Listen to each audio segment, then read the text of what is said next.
Hi, welcome back to another Crypto Dave video. So today I'm just going to be doing a quick intro video for a new video series I'm going to be running this year, and that is a Masternode Shootout video series. I'll be doing a weekly update on these, and this is basically one of the kind of parts of me splitting up the staking and Masternode videos. And the reason I did that was because in my previous videos I had Masternodes that I'd added kind of during the year. I had some coins that I'd acquired a long time ago, some that I kind of bought this year, and it didn't make it easy to track which were the most kind of profitable, which were working well, which weren't.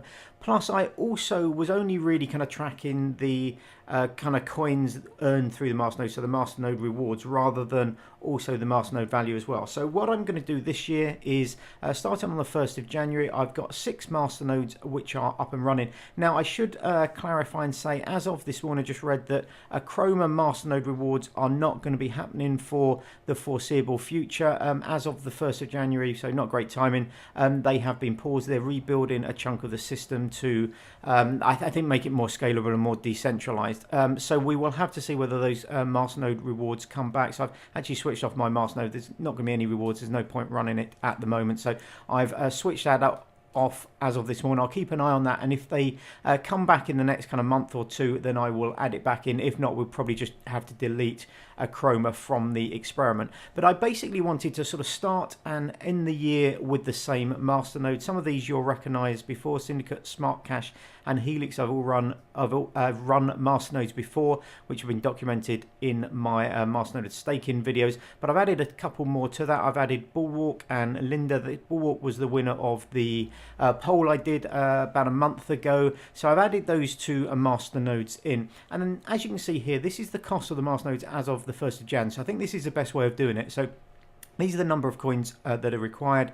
This is the cost as of the 1st of January this year. And then what I will be doing is tracking basically a load of kind of data on a weekly basis. So I will be, so the Masternode value today, so basically each week we'll look at the Masternode value, so the worth of that Masternode as of the update, the day of the update video. Then we'll look at the profit loss from just purely from the Masternode kind of coins. We'll look at the weekly coins, so this is the weekly rewards and the value of that in dollars. The total rewards for 2019, which will increase as the year goes on, and the total dollar value of those rewards, and then the combination of the Masternode price and the rewards. We'll look at a profit loss and then a percentage return, and the percentage return will obviously allow us to compare across different Masternodes of different prices. As you can see here, we've got a couple here well under $100, so Helix $31, a Chroma $58 as of the 1st of Jan, a couple into the $100-odd mark, and then a couple just under the 1,000, so Bulwark and Linda just under the 1,000. So obviously you would imagine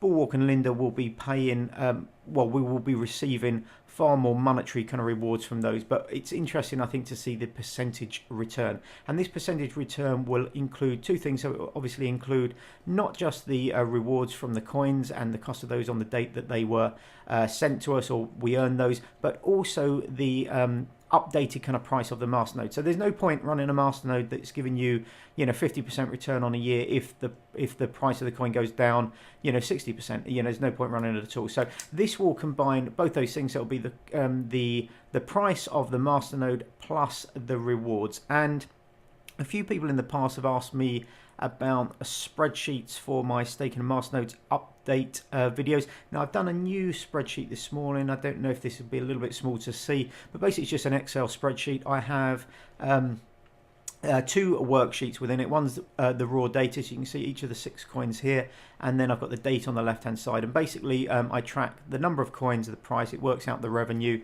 And then the next worksheet, basically this is a replica of the table here. So this is where all the kind of data comes in, and it just allows me to cut and paste directly into the slides here, so it makes it nice and easy to do. So this is what I'll be using for it. Now, a few people have asked me for these spreadsheets before. If people want a template, I'm happy to delete the data from it and post a template, or what I might do is set it up as a Google Sheet. So rather than a local Excel spreadsheet, I could set it up as a Google Sheet and then just share that with you as well, so you can actually look at the kind of core data as well if you prefer. Let me know below anyway. So everything's up and running now. The masternodes are all up and running. I messed up the Helix one. I upgraded to the latest versions, and I suddenly realized that the local wallet hadn't installed properly. I'm not quite sure what happened. I was doing lots of different things. It was on a remote machine, but I don't think I installed that, and I was trying to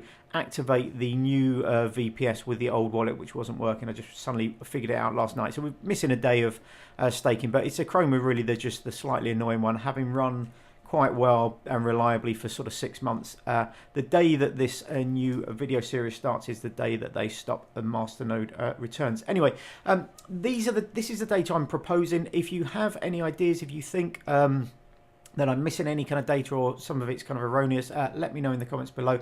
I'll be doing just this final column as well of the position. So this will be the position, so the most profitable to the least profitable, and then the previous week's position in brackets as well. So hopefully once we've got a month or so's worth of data, this will start to make a little bit of sense. But I'll be doing a weekly update video on a Tuesday morning for this starting next Tuesday. Anyway, thanks very much for watching. I will be back in the next couple of days. I've got lots of videos. I think probably because it's the beginning of the year and I'm just starting to do things in a slightly different format, so I've got lots of stuff to explain. I've got my 2019 goals, which I've been working on, which I'll try and get that video done either later today or tomorrow. But if there's anything that isn't clear about this, if you think it's a good idea, if you think it's an awful idea, do let me know in the comments below. I do read all the kind of comments.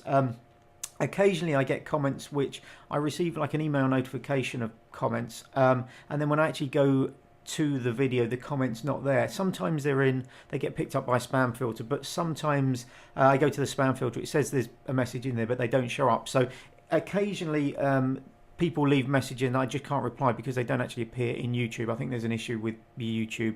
It's happened on several different videos. Sometimes I get a really insightful kind of comment which arrives via email and I go to reply to it and I can't because it doesn't actually exist on the YouTube system for some reason.